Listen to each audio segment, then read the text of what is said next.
2026 మే 13వ తారీఖున కేంద్ర ప్రభుత్వం ఒక అత్యంత ప్రతిష్టాత్మకమైనటువంటి ఒక విధానానికైతే పచ్చజెండా ఊపింది ఫ్రెండ్స్.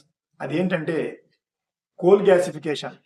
ఈ కోల్ గ్యాసిఫికేషన్ అనేటువంటిది ప్రపంచవ్యాప్తంగా చాలా దేశాలు చేస్తూనే ఉన్నాయి.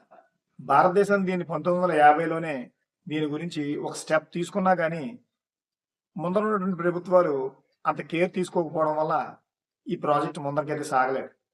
దీన్ని 2020లో మన ప్రభుత్వం సీరియస్గా తీసుకుని దాని మీద వర్క్ చేయడం మొదలెట్టి ఈ 13వ తారీఖున ఒక నిర్ణయం అయితే తీసుకుని అంతర్జాతీయంగా వస్తున్నటువంటి చమురు నిల్వల యొక్క హెచ్చుతగ్గుల్లో ఉన్న సవాళ్ళని బ్యాలెన్స్ చేయడం కోసం, కాకుండా 2070 ఆ సంవత్సరానికి మనం జీరో టాలరెన్స్ దగ్గరికి చేరుకునేటట్టుగా ఈ ప్లాన్ అయితే డిజైన్ చేయడం జరిగింది.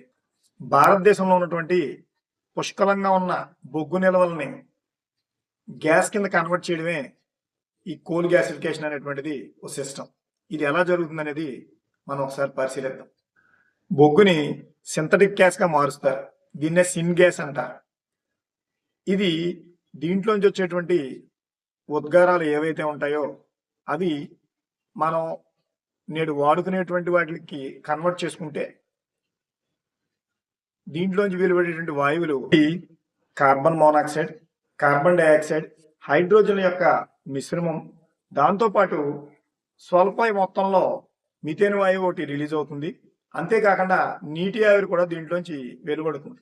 వీటన్నిటిని ఈ మిథేన్ వాయువుని మనకు కావలసిన విధంగాను అంటే డిఫరెంట్ ఆస్పెక్ట్స్లో దీన్ని మనం వాడుకోవడం ద్వారా దీని నుండి వచ్చేటువంటి కార్బన్ ఉద్గారాలని మనం కంట్రోల్ చేస్తూ దీన్ని మనం గ్యాస్ కింద, పవర్ కింద, డిఫరెంట్ ఆస్పెక్ట్స్లో నీటి ఆవిరి కింద వీటిని వాడుకోవడం వల్ల పవర్ జనరేట్ అవ్వడం, ఈ డిఫరెంట్ ఆస్పెక్ట్స్ వల్ల మన దేశంలోనే పుష్కలంగా లభిస్తున్నటువంటి బొగ్గు నిల్వలను వాడుకుని ఈ చమురు నిల్వల యొక్క ఏదైతే ఇన్బ్యాలెన్సిటీ ఉందో లేదా ఫారెన్ పై ఆధారపడడం, వాటిని తెచ్చుకోవడం, దాని ద్వారా మన భారతదేశానికి ఉన్నటువంటి ఈ వ్యూహాత్మక నిల్వలు పెంపొందించుకోవడం, పైగా మనమే మేక్ ఇన్ ఇండియాలో తయారు చేసుకోవడం ద్వారా దీని ఖర్చునైతే మనం ఈ రవాణా ఖర్చును తగ్గించుకోవడం జరుగుతుందని దీని మీద ఇండియా ఫోకస్గా వర్క్ చేస్తుంది. ఈ ప్రతిపాదన మనకు కొత్త ఏం కాకపోయినా 1950 నుంచి ఈ ప్రతిపాదన అయితే ఉన్నా దీని మీద మన వాళ్ళు సరైన టైంలో వర్క్ చేయకపోవడం వల్ల ఈ అంతర్జాతీయంగా ఉన్నటువంటి ఎనర్జీ క్రైసిస్ని మనం ఓవర్కమ్ చేయలేకపోవడం, ఇన్ టైంలో మనం దాని మీద దృష్టి పెట్టి బాగా చేసినా కానీ అంటే ఇంకా అనుకున్న స్థాయిలో లేకపోవడం, ఆయిల్, గ్యాసు, యూరియా, అమోనియం దీని నుంచి వచ్చేటువంటి డిఫరెంట్ ఆస్పెక్ట్స్ మనం వాడుకోవడం ద్వారా మన అవసరాలను తీర్చుకోవడానికి ఇది ఉపయోగపడుతుంది. బొగ్గుని సుస్థిర ఆర్థిక అభివృద్ధిలో భాగంగా దీన్ని 2020లోనే ఈ మిషన్ స్టార్ట్ చేసిన 2020లో నేషనల్ కోల్ గ్యాసిఫికేషన్ మిషన్ని మన భారత ప్రభుత్వం అయితే ప్రవేశపెట్టింది. కార్బన్ క్యాప్చర్ అండ్ యూటిలైజేషన్ ఈ ప్రోగ్రాంలో భాగంగా carbon capturing, utilisation and storage ఈ ఫెసిలిటీస్ని ఏవైతే డెవలప్ చేసి బొగ్గు నుండి తయారు చేసేటువంటి హైడ్రోజన్ను బ్లూ హైడ్రోజన్ అని పిలుస్తారు ఫ్రెండ్. దీంతో విద్యుత్, హీటింగ్ ఫెసిలిటీస్ని అయితే డెవలప్ చేసి తద్వారా ట్రాన్స్పోర్టేషన్కి ఇది సహకరించేలా చేస్తారు.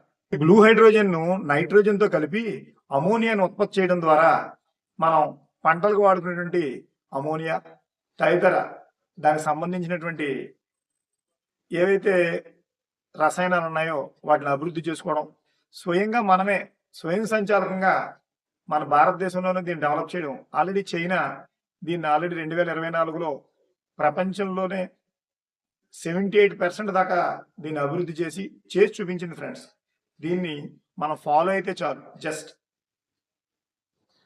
ఈ సిన్ గ్యాస్ అనుకున్నది ఏదైతే ఉందో దాని ద్వారా మిథనాల్ డెవలప్ చేసి దీన్ని మన ఎల్పిజి, కిరోసిన్స్కి ఏదైతే ప్రత్యామ్నాయంగా మనం వాడతామో ఎల్పిజి ఇంటి గ్యాస్కి మనం వాడుకునే వనరుల కింద దీన్ని అయితే డెవలప్ చేయొచ్చు ఫ్రెండ్స్.